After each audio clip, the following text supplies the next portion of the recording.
So this is Fable.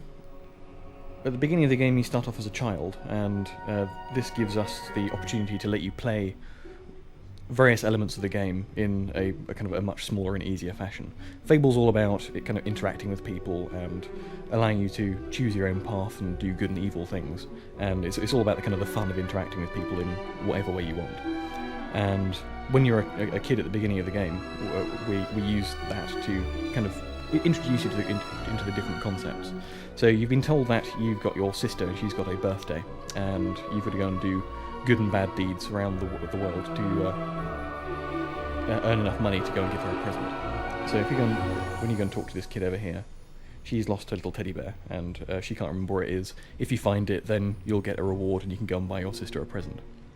Now, of course, you don't actually have to go and find that teddy bear. You could go and punch the child, or you could not bother finding her present, or find it and keep it away from her, and those all have different repercussions. And over here we have a guy who's cheating on his wife, and he'll pay you if you keep your mouth shut. So again, you have a kind of a moral choice there, and that's the kind of the thing that we're trying to keep throughout Fable, the idea that you can choose your own path and do things your own way. And also it's just fun interacting with people in different ways and seeing how they respond to the way you want to interact with them. Up here as well we have a child who's being bullied by a teenager, and what you can do here is you can either help out the bully and start beating the child up yourself, or you can go and fend off the bully and save the child.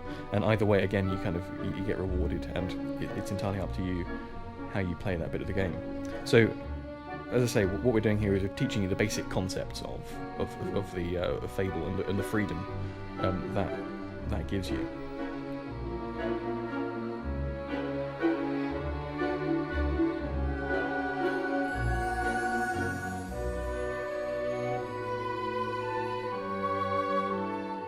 Yep, so you found the teddy bear and you can go and give it back to Rosie if you want. After you've finished with Oakvale and you've performed all the different good deeds and you've got enough money to buy your sister a present, various things, the story then kicks off, and some nasty things happen, which then cause you to be taken to this place that you can see here called the Guild, which is where you do all your training, and this is where you actually get turned into a hero. Once you've learnt all your heroic abilities and things, you then start going out on your first quests. One of the problems we've had in the past when playing role-playing games is it's very hard to actually... some people find role-playing games very, very easy, and some people find games very, very difficult, and it's very hard to judge the difficulty level. What we try to do in Fable is make it so that the quests by themselves aren't too challenging, and people can play them quite easily, but you can actually make the quests harder for yourself by boasting. So you stand on that platform there and you boast that you can do the quest without any weapons or within a particular time period, and you can choose your own difficulty level and you'll get rewarded depending on what you choose. So here we are on our first quest, and because Albion is quite a dangerous place, we've got these traders here who are hiring you to go and take them from one part of Albion to another through a dark and mysterious wood. And these are the kind of quests that you can take if you want to go and earn yourself a bit of money. So you're escorting these traders through Darkwood, and they'll actually respond to what they see you do. So if you go and heroically kill one of these creatures here at Alvarine, they'll start clapping and cheering. They'll respond differently. The combat system in Fable is, we've tried to make it as action-packed and varied as possible. You can develop your abilities in hand-to-hand combat using a sword, or using a bow, or using magic, and you can combine up all these different things. And depending on how good at them you get, you'll learn different abilities. Any green blobs that you see the hero picking up are experience orbs, and you can use these later to extend your abilities. So here we're using the bow to go and clear out a field of exploding mushrooms from a distance, so that you can go and lead the traders through and they won't die. And as you get better and better with the bow, you'll develop more and more abilities with it. So here we are using the magic again, and again, as you can see, the player is managing to switch between using magic, using the bow, and using melee weapons very, very quickly. So you can develop your own combat style, depending on your particular preferences. And also, depending on what experience you spend on different things, you'll get different magical abilities. There are I think there are 18 different magical abilities. This is some of the flourishes that you develop in hand-to-hand combat, and you spend experience on those. So each player will hopefully develop a completely different set of abilities depending on how he plays the game and what preferences he has. Also, we've got group combat here, so you just use a force push spell to go and knock everybody out, and the combat system, or the melee combat, works very well with multiple combatants as well, so you can switch combatants and show off in that way. And here we are leading the traders hopefully through to the end of the mission. So you can spend your experience in whatever way you like. For example, with the bow, you can learn cool abilities like shooting off people's heads. But it's entirely up to you if you want to spend it on magic or on your melee combat to learn more flourishes, or on your bow abilities. That's right. Not long to go now. Some of the creatures in Albion are a little bit more challenging than bandits and little Balverines. You've got the Earth Troll here, and different creatures have different weaknesses and different abilities. And you have to work out how best to defeat them using the combination of abilities that you've developed. So the Earth Trolls are much easier to take out from a bit of a distance. Some creatures are much better if you use melee combat with them. And once you've finished with a particular quest, you can then go back to a town and see how people then perceive you. One of the key features of Fable, as we mentioned in the Oak Vale section, was how you interact with people and how people respond to you. A lot of the work that we've put into Fable has been in this simulation of the world. The world is going on while you're on quests and while you're doing various things. So people have their own family lives, they go to pubs to go and get drunk, they go to sleep, they've got children, and you can get involved and immerse yourself in all these different things and see how you want to get involved. I see they're letting the children out of the guild. We have another hero here called Briar Rose, who at this point in the game is a much more experienced hero than you are. And she's kind of mocking you here. Honestly, and she's telling you that start showing your depending on how much renown you've got, you're top of the people guild leaderboard will and can't get a moment's respect you more or less in the game. And as you get quests, for example, as you complete a quest, you'll get a trophy which you can then go and show to people and prove how cool you are. So if you kind of carry around a big wasp head around town, people will think that you're a pretty damn good hero because you've been saving them from nasty creatures. Now, one of the other things that ties into is this system of expressions that we've got. Great. Depending on how Right. what you've been doing in the game, you'll learn different ways of interacting with people. So you can flirt with people, you can sneer at people, you can fart at people, you can make various inappropriate sexual advances if you've learnt those particular abilities. All I ask is and a people romantic respond gesture. in a number of different ways, Yeah. depending on what they perceive you are like. If you've been nasty to people in the past, then they'll be a bit wary of you. If you've been flirting with the same person Right, for a it's very you. long time, eventually you Hello. could get married You'll to be them, for chicken example, if you chaser start giving them then. gifts and start wooing them. Likewise, if you've been very, very nasty to people and you start trying to flirt with them, for example, then they're a bit suspicious.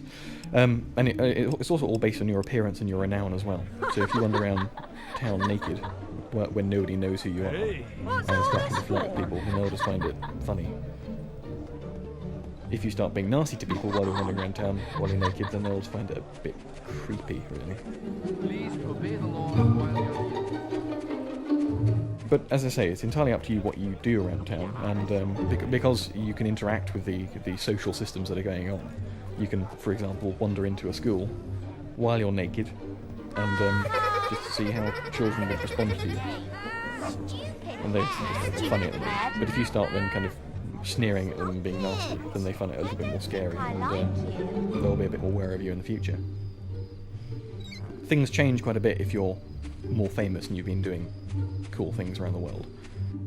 Your appearance also very much affects how people perceive you and respond to you, and that's partly affected by the clothing and the hairstyles that you can choose in the game, and also your appearance is very much affected by how you play the game as well. If you've got lots of money, everybody knows who you are, and you've got a house, for example, and you've bought a house, or you've bought lots of shops, everybody will know who you are, and if you start flirting with women, they'll find you quite an attractive prospect. And as I said, you can get married, your wife will move into your house, You busy later? and you can have a lovely home life while you're off doing quests and lots of other things as well.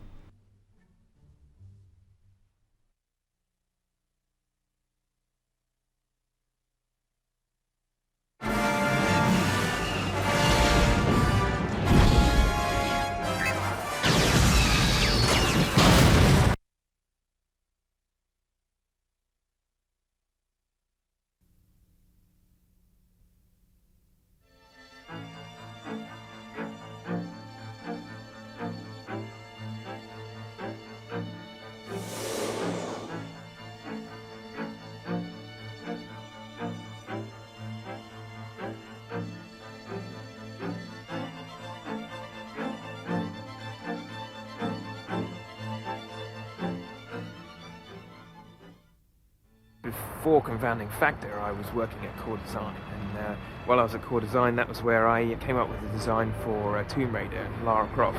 On that game, I was the lead artist and the animator. And then after finishing at Core, I decided to leave and set up Confounding Factor and start working on Galleon. So Galleon is like an epic questing, seafaring, voyaging romance with kung fu. In Galleon, your adventure takes you to sort of 6 islands. Basically, you start off called to an island of Akbar, which is where this healer has discovered a sort of Mary Celeste-style ship that's been found floating out to sea, and that kind of sparks off an adventure to work out where this ship has come from. Galleon is based around the interaction of 4 main characters. So Rama Sabrir, he's the captain and the sort of main hero of the piece, who you control, and then his sort of nemesis, an archetypical British villain, very austere and essentially evil. And then we have Faith, who's a scholar and a healer. She helps you throughout the adventure, and she's also like a love interest for you. And then there's Mihoko, who's a Chinese martial artist who you meet a little bit later on in the game, and you sort of save her from slavery, and she kind of becomes your bodyguard. To start off making a character, then it's just, I don't know, for me it's just a bunch of sketches in order to try and create the type of look of someone that you think is going to be interesting and appealing to the audience. And then from that I'd go and do like a very simple mannequin style drawing and go into Photoshop, work in the colours to their clothing to create like the right type of colour for the costume. And then from that I'd go into 3D Studio Max and start modelling the actual character. So this is what Rama looks like when we're animating him. You can have different consonants like the ooh and and stuff like that, and various other types of like simple expressions and eye movements, and we put that together and animate all of that, and we create scenes that synced up with our speech. So for instance, this is what it looks like once it's been animated. Yes, I'm sorry, of course. Here, please, let me show you.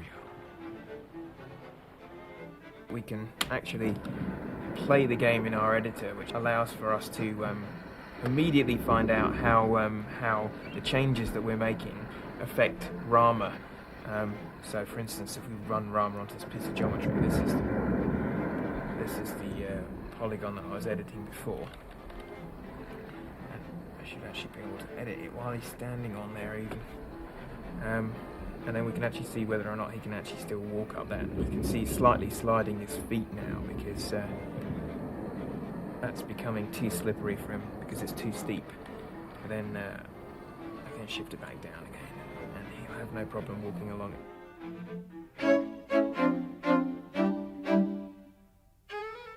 Unlike a normal platform game, Rama is much more capable of being thrown around and having to deal with the stuff. You can sort of do whatever you like with him, bouncing off of walls. You can sort of be a lot more carefree about how you deal with stuff because he kind of auto-corrects quite a lot for you. A first-person game, you have extreme immediacy. You know exactly what you're doing. You point exactly where you want to go, whatever, and you just go there. So the idea was because it was very important to have a character who was very fluid and very capable in the environment, and at the same time, because he's going to be very fast moving, that the follow camera type thing just wasn't going to work. And the other types of three-dimensional cameras suffer from a similar problem. As soon as you get into a space where the camera can't see the character anymore, then you're completely lost. So we solve both of those by simply making it that you control the camera. So long as you can see where you're going, then you don't really need to see what the character's doing.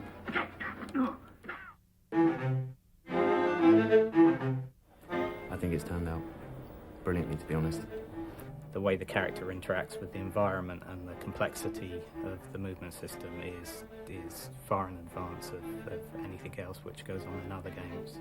Rama can do so much, and every time you do something, it's always going to be different. So if you play it 15 times, he's probably going to do 15 different things. So That's why it's interesting. I really fell in love with this project.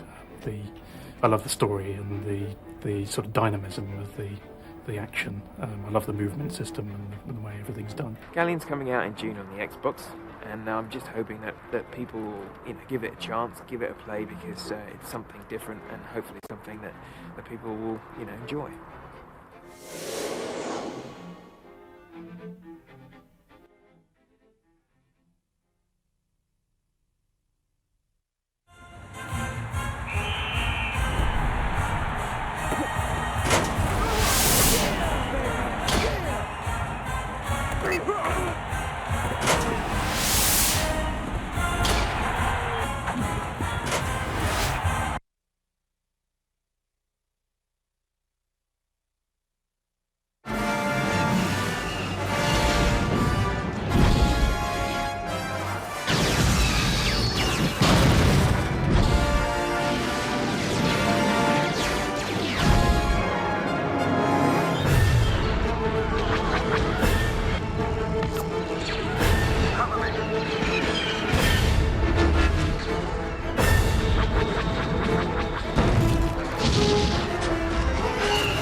Although we have never met, your reputation precedes you.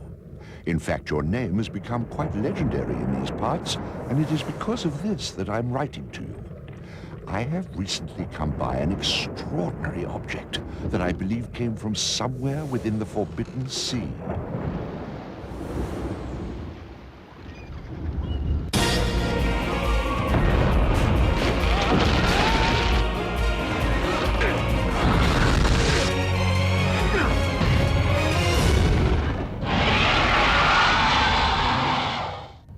So interested in this boat?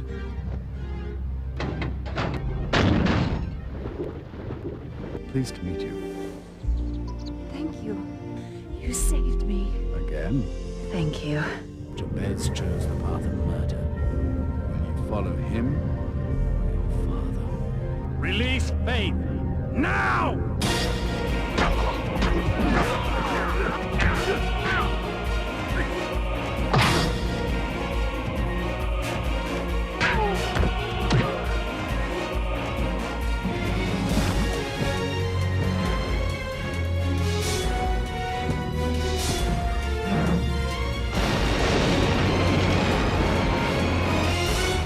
God, that's awful. How much?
not gain a yard today. Let's get a shutout today. We're hitting anything move today.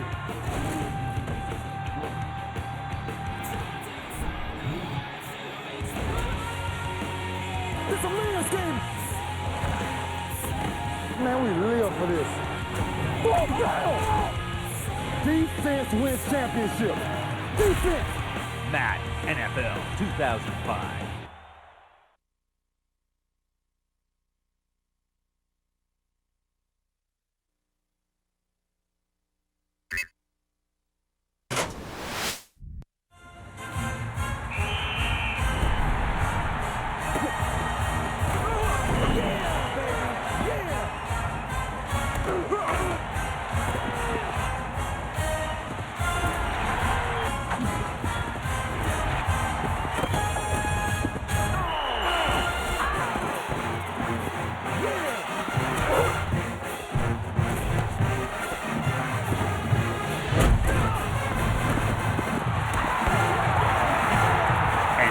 NCAA Football 2005.